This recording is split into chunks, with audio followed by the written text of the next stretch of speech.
Welcome to Living Fuel TV. I'm Casey Krejci with special guest, a new member to our Olympic team, Manny Huerta. Manny, welcome. Thank you, thank you. Well, we've been talking in segments about, your history and how you immigrated from Cuba and how you started your career in sprint distance triathlon, and then you went into Olympic distance, and now you've been doing that for a decade, and now you've had success as you made the Olympic team last weekend. Congratulations on that. Thanks. Now we want to get more into the detail, okay? And tell us how you fueled yourself, for instance. How did you prepare yourself? How did you fuel yourself when you were 17? Do you remember this? Do you remember what you did? Because, usually when people are 17 and they don't have the right influences in their life, and they just do what they normally do, and then they run out and run a race. Is that essentially what you did? Yes, I mean, back when I was 17, 18, 19, even, I just didn't know too much about nutrition, and I didn't think about it too much. I thought that it was all swimming, biking, and running, and, it would turn out to be good, but actually it's not. And I've made the biggest nutrition changes in the past year and a half, 2 years, and I've seen a lot of changes in my training and in my racing. I see myself as a Formula One car, and when you look on TV, the Formula One cars, they just don't put your normal Chevron or whatever gasoline. So you have to look at yourself as one of those cars that need very specific fuel, and the best, the better. So yes, with the changes I made throughout this past couple of years, my performance have gotten a lot better. So what do you attribute that to? I mean, did you finally discover that you needed more of a certain nutrient, or did you time the nutrient better, or how did this evolve? It's actually both. I mean, first of all, it was so important to time the nutrients before, during, and after, and then what type of nutrients too. So, for example, when I wake up in the morning, and this will be for race day, I'll have my cup of coffee like pretty much every Cuban does, and then I'll have the super berry living fuel, and then just so that I can start having some amino acids, I will put the super essential amino acids with my sporting drink before the race, about 1 hour, an hour and a half before the race. During the race, I keep using them, and this is something that I started doing for this race, and it turned out to be the best race, the race of my life. I had some amino acids during the race, and then obviously after the race, I had it with the protein and even more super berry.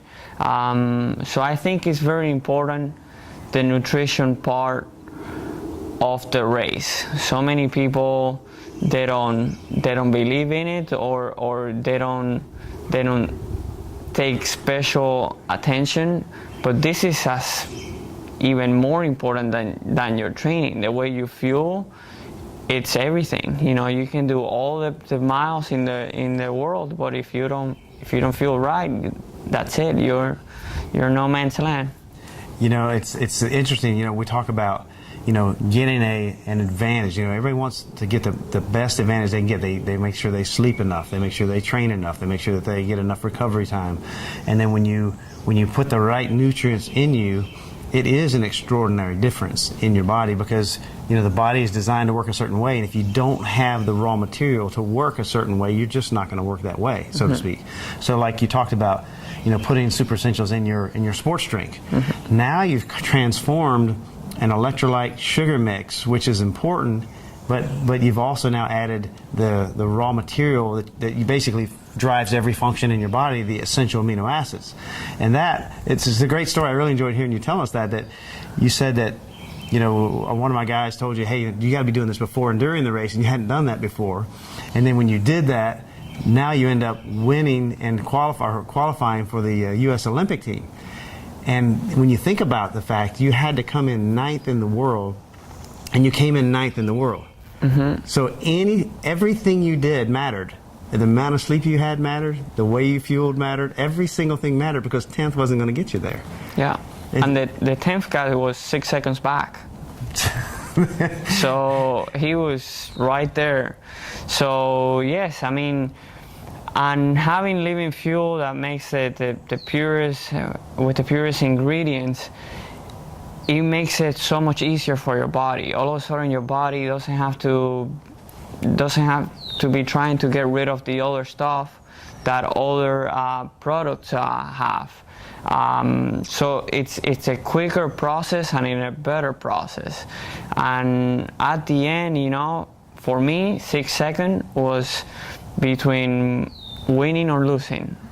So imagine, you know, if I wouldn't have done it, you know, if I wouldn't have put all the training, fuel right, and do the whole resting, sleeping, if I could have been 7 seconds back, and that, you know, that would have gotten me out of the team. You said the way you fueled yourself in that race resulted in the best race of your life.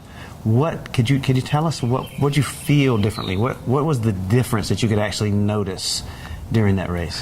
Well, for example, Casey, you know, I tended to during the run, and this is already over an hour of racing.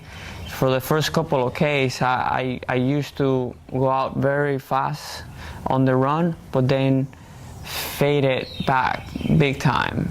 And you know, many coaches, they thought that it was like an endurance kind of problem, or that I went out too fast, and you know, your body eventually wasn't used to or couldn't handle that pace. But at this race, you know, I went out with my heart. I'm like, you know, I want to give it a true shot, and I know if I don't go out and stay in that top 9, I'm gonna be out of it. But you know, here I am halfway through the run, and in my head I'm like, well, this is when I start fading now. This is when I'm going backwards. But I wasn't going backwards.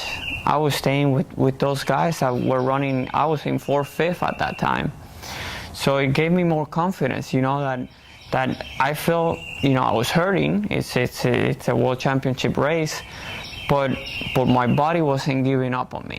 You know, my mind is always been, I want to go forward, but unfortunately my body will give up. And there my body wasn't. My body was keeping up with my mind, and I was able to finish, to do that. What a great story. Yeah. So what's the best you had done in that level of race in the past? Before, my best performance at that level at a World Championship Series race was 13th 2 years ago. Last year, when you know everyone is trying to qualify for the Olympics, I was finishing in the top 20s. A month ago, I went to do a similar race in Sydney, and you know, I never thought of using the aminos during and before the race, and I was 42nd. I finished 42nd place. So like you say, you know, James wrote me an email, and he told me that, hey, you know, you should really look into using the aminos before and during the race. I think it will give you that little boost on the last couple of kilometers when your body is screaming for fuel. It's already there. So, you know, I had doubts at first, to be honest. You know, it's something that I never done it before. Why would I do it on that special occasion? But, you know, I listened and I did it, and it's fantastic. I had the race of my life. So. That's funny. What an awesome story. Well, congratulations. We're going to be with you at the Olympics. Thanks. God bless you, and carry on, man. All right, thanks. We sure hope you enjoyed it. God bless you, and have a great day.